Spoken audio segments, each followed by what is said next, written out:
بسم الله الرحمن الرحيم. الحمد لله رب العالمين، والصلاة والسلام على محمد وآل محمد.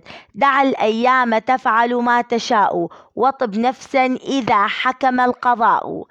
السلام عليكم بنات، وكل الهلا بيكم يا أهلي وناسي بيوميات جديدة من يوميات ماما رنا. لايك، اشتراك، تفعيل الجرس، ويلا نسوي أطيب وألذ وأسرع طرشي أحمر بمكونات متواجدة عندنا. يلا نبدي. حتى أسوي طرشي أحمر أحتاج هاي المكونات، تقدرون تضيفون بعد مكونات مثل ألمازة إذا يعجبكم. المهم أني خليت مثل ما تشوفون لهانة، قرنابيط، شلغم، جزر، وبديت قطعتها بهذا الشكل، وانتوا تقدرون تقطعوها بالأشكال اللي انتوا حابيها.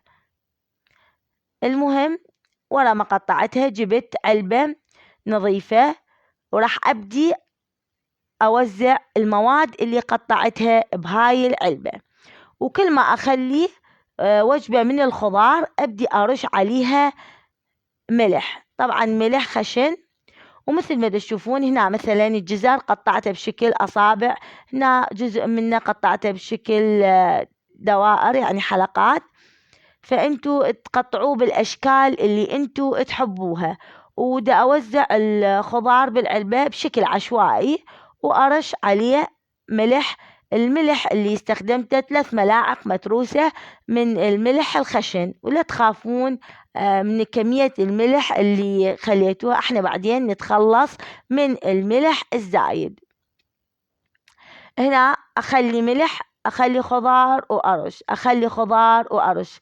طبعا أنا سويت بالإضافة إلى هاي الكمية كمية أخرى. المهم هنا خليت ملح خشن،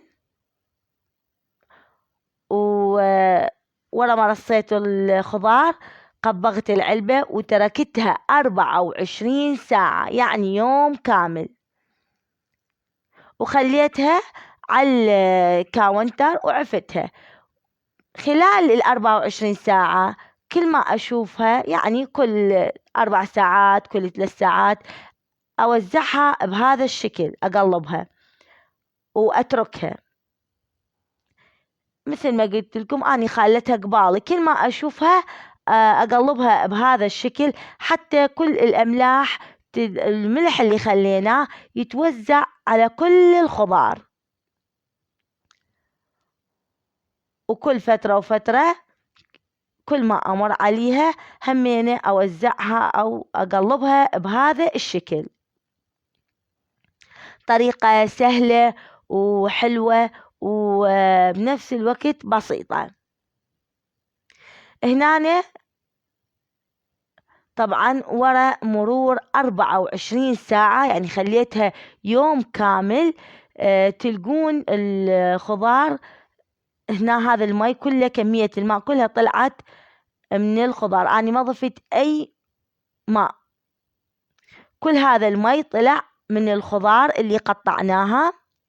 هنا راح أبدي أنقع هاي الخضار بالماء لمدة ساعة كاملة، حتى أي ملوحة زايدة تروح، وتكون ملوحتها معتدلة. وخلال الساعة كل تقريبا كل ربع ساعة، يعني كل فترة أبدل المي، أذبه وأخلي مي جديد. مثل ما قلت تركتها ساعة كاملة بالمي، حتى أي ملوحة زايدة كلها تروح. خلال هاي الساعة بدلت المي ما يقارب 3 مرات، إلى أن صارت عندنا جاهزة، وصارت ملوحتها معتدلة، أي ملح زايد ما بيها.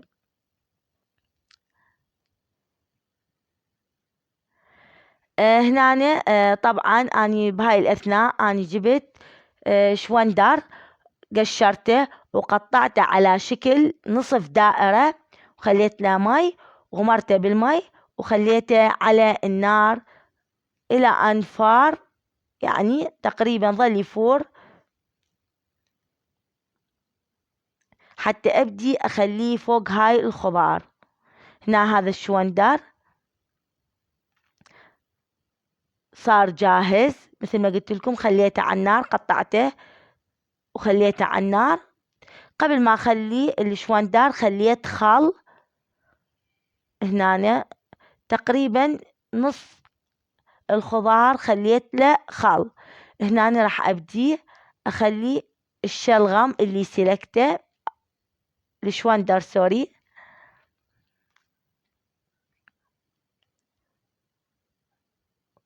وضفته إلى باقي الخضار.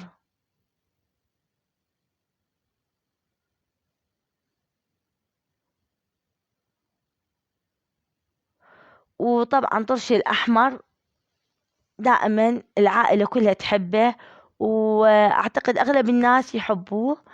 هنا ورا ما خليت الشوندر تركته لمدة يوم كامل بالثلاجة، واكتسب هذا اللون الأحمر اللي يجنن. أول شي كان لونه وردي فاتح، بعدين كل ما يتأخر الوقت عليه بالثلاجة يكتسب هذا اللون الأحمر الحلو.